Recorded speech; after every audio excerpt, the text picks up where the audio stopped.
Jesus, ikaw ang galampanan sa tanan.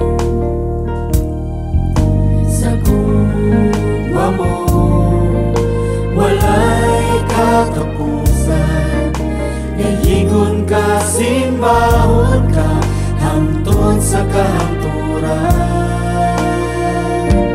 Ang gugma mo nga among nabatnan, ipahat ko kini bisan sa kalistanan. Sa mga pagsulay ikaw ang among manlalaban, Jesus, ikaw ang among dalapan.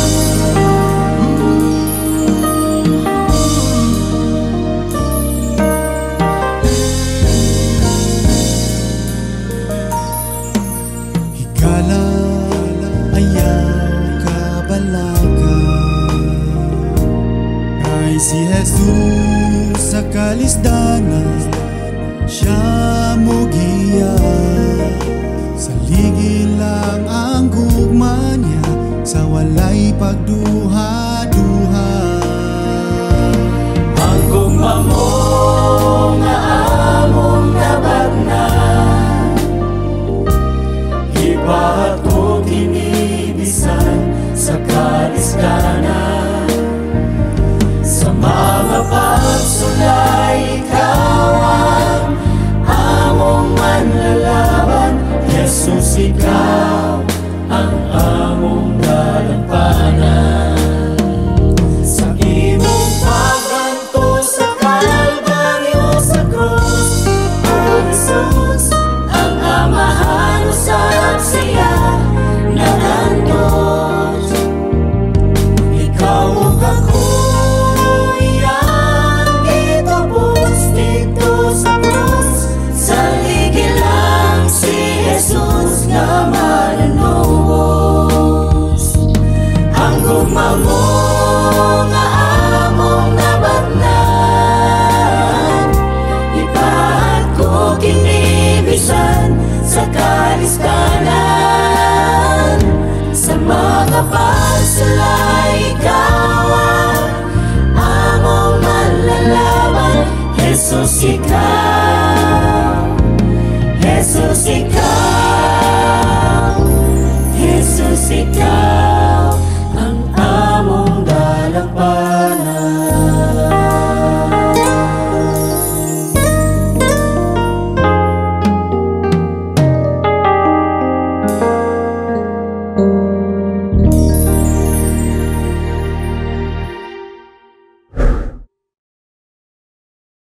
Maayong gabi na sab mga kapaglaom, Luzon, Visayas, Mindanao ug sa tibuok nga kalibutan. Welcome sa ato na sab nga series na ining usa ka semana, Cultivating Personal Hope. O kini ang inyong ubos nga alagad Pastor Ricky Balatero Arliga Jr. makigkauban ninyo ni ining nga kagabion mga kapaglaom.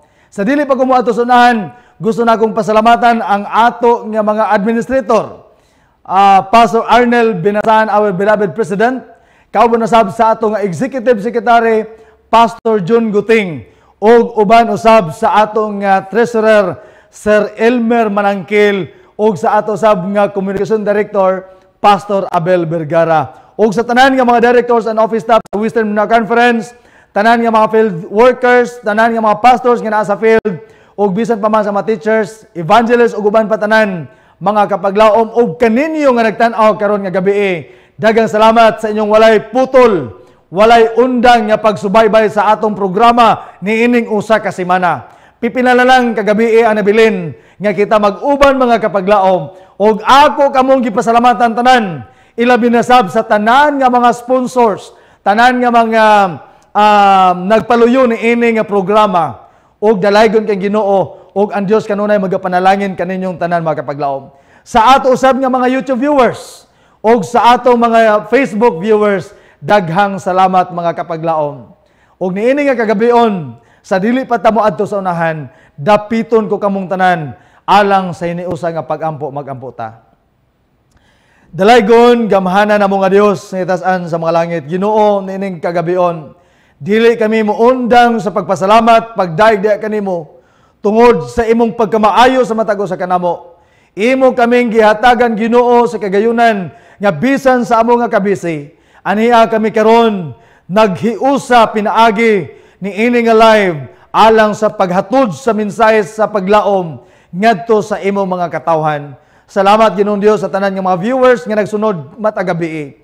Ug salamat Ginoo nga niini nga kagabion ablihan usab nimo ang among magkasing-kasing unahuna sa pagpamati sa imong bililhon nga mga pulong. Salamat o Dios nga ikaw magatubag sa pagampo ug salamat nga ikaw makig-uban ka namong tanan. Uban usab sa tanan nga mga kahimanan dinhi sa Hope Channel Wisdom Mindanao, mahimo nga malampuson ang tanan sa ngalan ni Jesus. Amen. Niini nga gabi mga kapaglaom, atong ipadayon ang atong usa ka semana nga series, Cultivating Personal Hope. Mga kapaglaom, mao ni ang atong hatagan sa pagtagad. Og niini nga kagabion, dadon nako kaninyo ang usa ka topiko nga naguluhan, Hope in the midst of tough times, finding strength in adversity. No unsaon man nato pagkabaton sa paglaom taliwala sa lisod kay mga panahon ug unsaon nato usab pagkabot sa pagkaplag sa gitawag og nagakaigong kusog despite sa mga adversities, despite sa mga challenges nga atong na-encounter matag karon og unya. Higala mga kapaglaom, niini nga kagabion ang atong kinabuhi na puno sa gitawag og seasons of joy and seasons of hardships. Na ay mga panahon nga malipay ta. Naapoy mga panahon nga hilabihang lisura. Hilabihang daghan kay mga problema, mga kapaglaom. Apa niini nga kagabion, niya kita nagkayusa alang sa pagpamalandong. No, we gather to reflect on the resilience of human spirit and enduring the power of hope amidst the toughest times, mga kapaglaom. Karon nga kagabion, ato kini nga tugkaron, let us draw inspiration from those who have faced adversity uban sa grasya with grace and courage. And atong diskubrihon mga kapaglaom ug unsay atong mabuhat ug asa kita magakaplag sa kusog, nagakaigong kusog sa pag-atubang sa mga challenges sa atong kinabuhi. Mga higala mga kapaglaom, ayaw ka mugawa. Ato karong usahon ug ato karon nga tugkaron ang ato nga pagtuon mahitungod sa endure tough times. Unsaon man nga makalahutay kita, makasugakod kita, nga bisan kita nagatubang niining malisod nga mga panahon, naay dako nga paglaom mga kapaglaom. Pangutana, how do we deal with challenges in our life? Giunsa man nato pagdala, giunsa man nato pagdumala ang mga nagkalilain nga mga challenges sa ato nga mga kinabuhi, mga kapaglaom. Dunay tay mga sugilanon siguro kung pangutanon kamo tagsa-tagsa, naatay tagsa-tagsa pod ka mga sugilanon nga atong masulti. Nga dunay mga tawo nga nagtabang kanato, nga unsaon nga makalingkawas kita gikan sa kalisod, mga kapaglaom. Ug niini nga kagabion atong tan-awon ang balaan nga kasulatan nag-ingon sa Psalms chapter 34 verse 19. Nag-ingon ang pulong sa Ginoo, the righteous person may have many troubles, but the Lord delivers him from them all. Pagkaindot kay mga kapaglaom. Unsay gingon sa balang nga kasulatan, ang mga matarong nga tawo magkasugakod ug daghan nga mga trouble sa kinabuhi. Pero ang Ginoo magaluwas kaniya ni anang tanan. Amen? No? Kay kung naatas pagpangalagad, naay mga pagsulay. Kung naaputas kalibutan, naagyapoy daghan nga mga pagsulay. Naay nagalain nga mga pagsulay nga maabot sa itong kinabuhi mga kapaglaom. But remember, nga bisan kita naa ni ining mga makatalagmanon nga mga panahon, remember nga ang Dios mismo magaluwas kanimog kanako og magatabang kanimog kanako.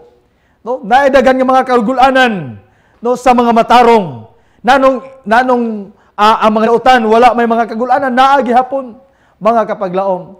Pero mas daghan ang mga kagulanan sa mga taron, apan si Yuba, magaluwas kaniya, gikan kanilang tanan. Mauni ang saad sa Ginoo. The Lord is near. Ni atong mga tawo nga naas mga pagkadiskuryos kinabuhi. He saves those who have lost all hope. Katong nawadaan sa paglaom, siya nagaluwas mga kapaglaom. Good people suffer many troubles, but the Lord saves them from them all. Higala mga kapaglaom, unsaon manato paglingkawas ni ining malisod nga mga panahon. How do we get through tough times? Una nga punto mga kapaglaom, read God's Word. Unsay una? Basaha ang pulong sa Ginoo. Basaha ang imong Biblia. Which is the solid foundation for us no matter what difficulties we may face, mga kapaglaom. Dunay usa ka sugilanon sa usa ka pastor nga nagbisita sa usa ka panimalay. May bisita sila sa usa ka panimalay, ang magtiayon nga mga pastor. Ang usa ka pastor may bisita sa usa ka pamilya nga magtiayon. Og busa mga kapaglaom sa diha nga nanihapon sila. Nagkaon sila dito sa ilang panihapon. Kay gi-invite nilang pastor sa panihapon mga kapaglaom. Human milakaw ang pastor. Og unya nakabantay man mga kapaglaom nga nakabantay ang asawa og ang bana nga ang katong 500 nga piso bill nga gibutang dito sa lamisa nga intended unta to nga ihatag niya sa pastor, nawala. Pagkawala mga kapaglaom, ang ilag yung gipasanginlan, wa magilain nga tawo nga miadto siyang balay, gawas lang sa usa ka pastor. Abi nyo mga kapaglaom, adto nga time, gikan atong higayuna, wala na sila misimba. Kaya nga naman, nasilo og nasuko sila sa mga pastor. Kaya nga naman, ang ilang 500 nga ila ra pud unta tong ihatag, ilang gipasanginlan nga gikawat sa pastor mga kapaglaom. Karon, usa ka panahon na samtang nag-abot sila dito sa merkado, nagtagbo sila dito sa merkado. Mingon ang asawa, pastor, wala ba ka magkamatikod? Nga niining pila ka mga Sabado, wala na ko misulod sa simbahan. Wala namin nanimba sa simbahan. Wala ka makakabantay. Nga wala na po minimo nakita sa simbahan. Busa mga kapaglaom. Iingon ng pastor, isa nga, nakabantay ko, sister. Unsa may mga hinungdan. Ingon pa sa maong tubag. Kabalo ba ka, pastor? Nga gikan atong panahon nga mibisita ka sa mong balay. Na ay 500 piso bill. Nga kanang naang among giandam to nga para sa imuha, apan imo mang gikuha. Gipasanginlan nila mga kapaglaom ang pastor nga nangawat atong 500 piso bill. Abi nyo mga kapaglaom, mo na pastor nga for pila ka months, wala na minimo nakit-an sulod sa simbahan. Humaniyag sulti mga kapaglaom. Mingon siya. Mingon, giinan niya ang magtiayon. Ang inyong kwarta, ang imong kwarta, wala nako gikuha, kundili nakita nako nga naaman didto sa lamisa, unya basin og mapalid, gibutang niya, gipasalupit niya didto sa Bible, didto sa ilang balay. For 2 months, walay uklab-uklab og Biblia ang maong nga pamilya. For 2 months, wa sila makaabli sa ilang Biblia aron pagbasa sa basahon sa pulong sa Ginoo. Kay kung ila pa tong giabli, makita nila unta nga tuara didto ang 500 piso bill. Og ang mao nga magtiayon na naulaw mga kapaglaom sa ilang gibuhat, sa ilang gipasangil nga ang pastor may nagkuha sa ilahang kwarta nga para gyud to para sa iya. Yes, how do we get through tough times? Naay mga problema nga mabot sa itong ginabuhi, naay mga kalisod mga kapaglaom. Let us remember, reading God's Word, pinaagi sa pagbasa sa pulong sa Ginoo, which is the solid foundation for us no matter what difficulties we may face. Karon nga kalibutan, karon nga panahon mga kapaglaom, ang atong kalibutan, hilabihan na gyud kadautan, hilabihan na gyud kangilad. No? In it we will find wisdom. Sa diha nga ato kining basahon ang pulong sa Ginoo, makakaplag kitag kaalam. Unsa ba gyud? Ato magaplagan ang gugma. Unsa ba gyud? Ato magaplagan diha ang encouragement og ang assurance, kasiguruhan og ang paglaom nga maoy mag-sustain kanato. Amen. Mga kapaglaom, nag-ingon din sa Psalms 119, 92 to 93. If your instructions hadn't sustained with joy, I would have died in misery. I will never forget your commandments, for by them you give me life. No? Nag-ingon din ang pulong sa Ginoo. If your law had not been my delight, I would have perished in my affliction. Gawas kon ang imong kasuguan, mahimo ko nga kalipay.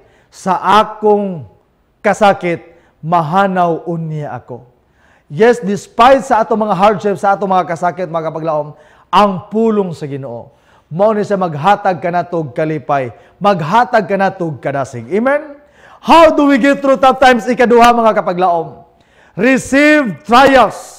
Dawata ka na mga pagsulay as character builder that are in our lives temporarily. Remember, nga kini mga trials sa atong kinabuhi, dili ni siya magpermente, mga kapaglaom.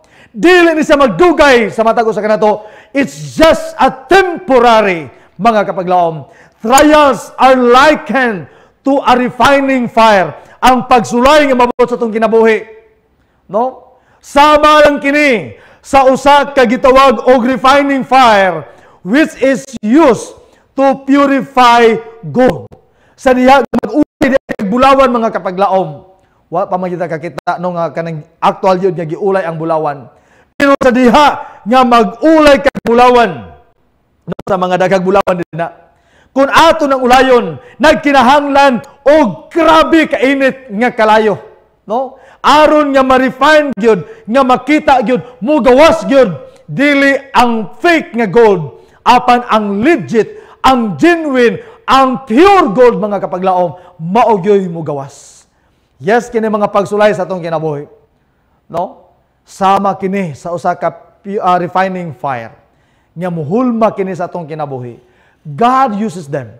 Ang Ginoo magagamit ni ana to teach us valuable lessons that refine our character. Higala, mga kapaglaom, kining mga trials sa atong kinabuhi nga atong yagian, mauni ang gigamit sa Ginoo aron magtudlo kanimo kanako sa himahinungdanon nga leksyon sa atong kinabuhi, nga ang ato nga kinaiya mas mausab, mas ma-refine pa gyud, mga kapaglaom, mas mahimo pa gyud ta nga putli sama sa putli nga ulay nga bulawan, nga kanang giulay nga bulawan, mga kapaglaom. Amen. These trials are temporary. Kining mga pagsulay, usa lang kini ka temporaryo, mga kapaglaom.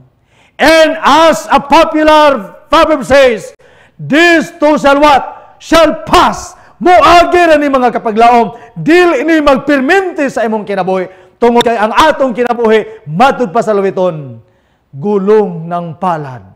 Ang buhay ay gulong ng palad. Minsan nasa ibabaw, minsan nasa ilalim, mga kapaglaom.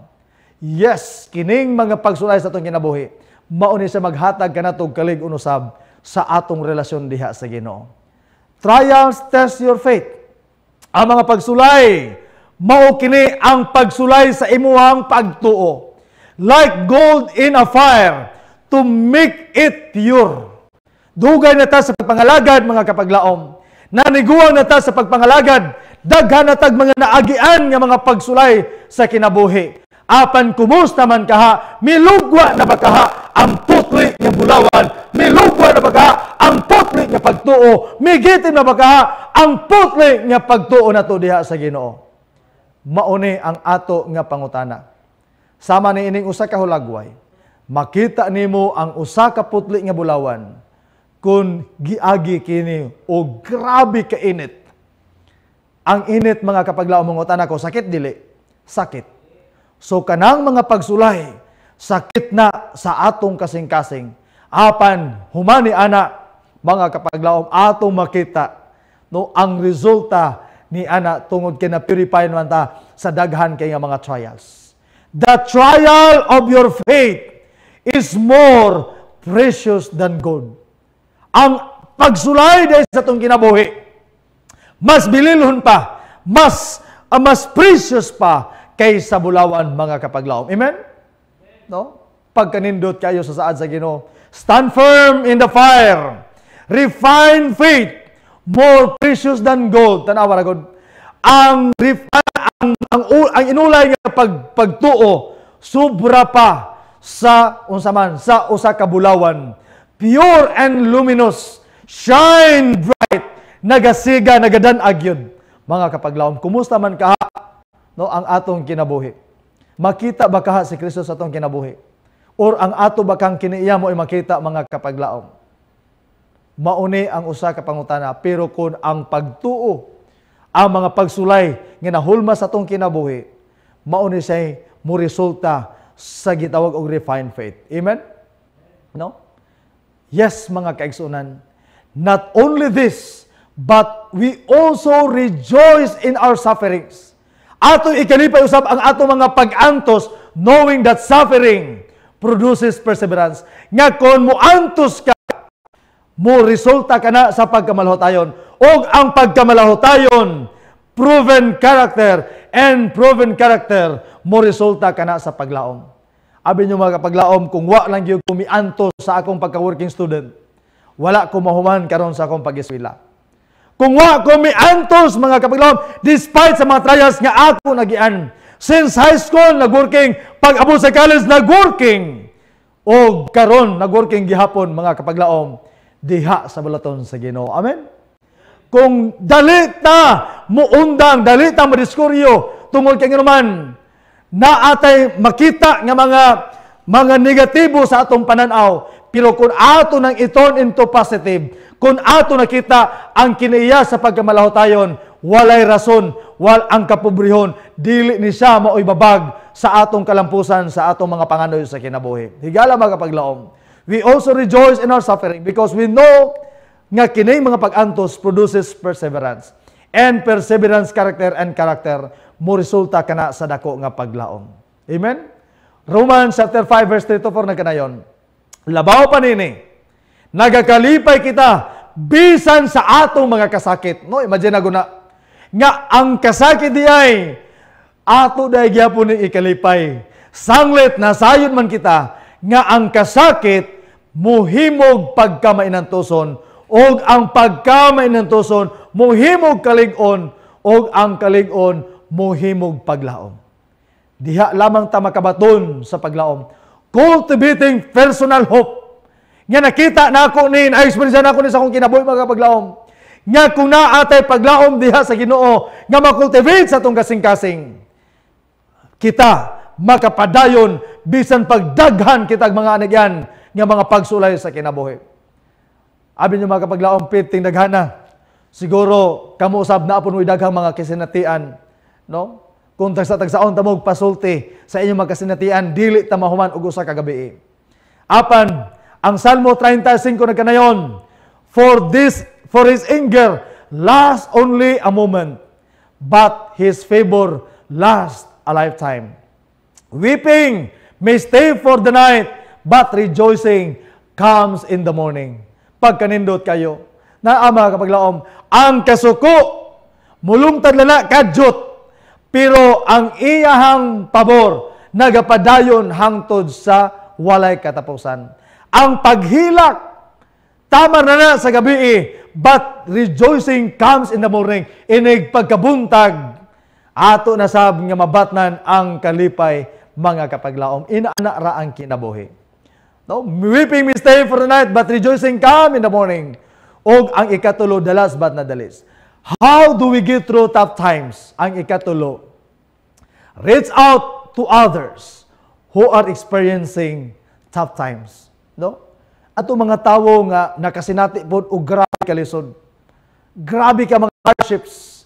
We learn from others people, no? Makakita usab ta makakita utab sa kita og mga pamaagi, mga experience sa uban nga mga tawo og and learn from us. Na mga tawo nga maka-learn po usab sa matag usa kanato. When we reach out others, we are going through similar difficulties in life. We are able to put our own troubles into the right perspective. God also wants us to what? To comfort others with the comfort He has given us. Amen? Gusto sa Ginoo mga kapaglaom. No? Gusto sa Ginoo nga kita. God also wants us to comfort others. Nga, mumadasig usab ngadto sa uban with the comfort He has given us. Nga siya usab nagapakita, nagacomfort sa matag usa kanato. 2 Corinthians chapter 1 verse 3 to 4 nagkanayon. Praise be the God of and Father of our Lord Jesus Christ, the Father of compassion and the God of all comfort. Nga naga-comfort us in all our troubles. No? Wa ta nag-inusara sa ato mga problema. Wa ta nag-inusara sa ato nga mga trouble sa kinabuhi mga kapaglaom. Remember, nga naa kanunay ang Ginoo. Naa always siya mga kapaglaom. Ang ato lang nga kulang ta sa pagduol diha kaniya kay usahay ang mga pagsulay, ang tanan nato nga mga problema sa kinabuhi ato manggipasaan tanan. Gani tay problema sa unahan pagkaugma imo na pong gi-advance daan, no? Na mga trials, na mga problema imo na daang pastilan ugma unsay among kanon, unsay among unsaon. No? But remember mga kapaglaom, naa ang Ginoo kanunay. Naa ang Dios kanunay nga naghatod kanato sa paglaom taliwala sa mga kalisod nga ato na eksperyensyahan. Again, so that we can comfort those in any trouble with the comfort we ourselves receive from God. Sa Bisaya pa nagkanayon. Dalaygon ang Dios o amahan sa atong Ginoong Hesukristo nga ang amahan sa mga kaluoy o Diyos sa tanang kalipay. Nga naa nato makita ang source diha sa Ginoo lamang mga kapaglaom. Nga nagakalipay kamo kanamo sa tanan namong kasakit. Aron kami makahimo sa pagpalipay kanila nga naabisan unsang kasakit. Pinaagi sa kalipay. Nga pinaagi ni ini kami ginalipay sa Dios. Amen? Yes, mga kapaglaom. In conclusion, my dear friends, mga pinalangga nga mga kapaglaom, brothers and sisters in Christ, as we journey through life's valleys and mountaintops, sabiha nga kita nagapadayon sa atong panaw, taliwala sa mga pangpang, taliwala sa mga bungtod sa atong mga kinabuhi. Atong hinunduman nga mga kapaglaom, the tough times do not define us, but refine us. Amen? Nga kining mga problema, kining mga kalisod, dili kini makapaluya kanato, apan makapaputli kanato, makapalig-on kanato. With resilience, inner strength, pinaagi sa atong pakigbisog, pakig-away, by inner strength, pinaagi sa nagakaigong kusog, self-compassion, support, and a sense of purpose, we can endure even the darkest night and emerge into the light of a new day. Amen? Sa diha mga kapaglaom, nga atong mabatnan kining mga kiniyaha, kita magapadayon, bisan pa nga naa kita sa kangit-ngit, bisan pag naa kita sa grabe na kaayo kalisod ng mga panahon, og mahimo kitang makakaplag og kahayag og sa bag-o nga kinabuhi, bag-o nga adlaw. Together kitang tanan, let us embrace the challenges before us with courage, faith, and unwavering hope. Nga kitang tanan magdinsigay, mga kapaglaom, nga mabat na nato ang pagkamadasigon, ang pagtuo, o labas sa tanan, ang way puas nga dako nga paglaom nga ato makaplagan diha sa Ginoo. Ato lamang na makaplagan sa diha nga atong i-cultivate ang paglaom diha sa matag-usa nato ka mga kaugalingon. Magampo ta mga kapaglaom. Dalaygon gamahanan namo nga Dios kita sa mga langit. Ginoo, salamat sa mensahe nga among nadunggan karon nga gabi. Salamat o Dios sa mga pulong nga naghatag kanamo og padasig nga bisan sa mga daghan nga mga trial sa among kinabuhi. Amo lamang kini malampasan tungod kay ikaw naghatag man kanamo sa paglaom. Ginoo niini nga kagabion. Lahi-lahi kami mga kasinatian sa kinabuhi. Lahi-lahi kami og mga experiences kinabuhi. Mga kalisod. Apan salamat Ginoo, bisan nagalain namo nga mga problema, apan adunay nag-inusara nga Dios nga mao'y magatabang kanamo, magagiya kanamo, nga magahatag kanamo paglaom, nga luyon ni ining tanan, among makaplagan ang tiunay nga kalipay kalinaw, ug labaw sa tanan, among malampasan kini mga trials sa among kinabuhi. Salamat o Dios, nga ikaw magapanalangin sa tanan nga mga viewers. Salamat usab Amahan, nga ikaw magapanalangin sa matag-usan nila ka mga suliran sa kinabuhi. Nga kaming tanan Ginoo magmalahotayon sa pag-alagad nga labing duol ya kanimo. Gikan karon ug maog hantod sa imo ikaduhang pagpadayag. Salamat o Dios nga ikaw magatubag sa mga pag-ampo. Among itugyan kanimo ang tanan, lakip ang among mga kinabuhi. Sa ngalan ni Jesus nga among maluluwas. Amen. Daghang salamat mga kapaglaom. Hangtod sa sunod nga mga panahon, mag-uban-uban ta alang sa atong katapusan nga gabi dinhi sa atong Miracles of Hope. Ang Dios magapanalangin mayong gabi kanatong tanan.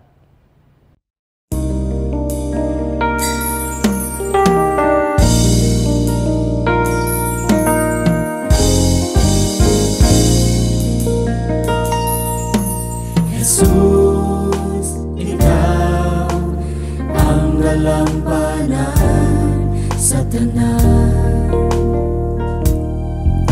Sa gugma mo, walay katapusan. Nayigon ka, simbahon ka, hangtod sa kahangturan. Ang gugma mo nga among nabatnan, ipahat ko kinibisan sa kalisdanan. Sa mga pagsulay, ikaw ang among manlalaban. Jesus, ikaw ang among dalapan.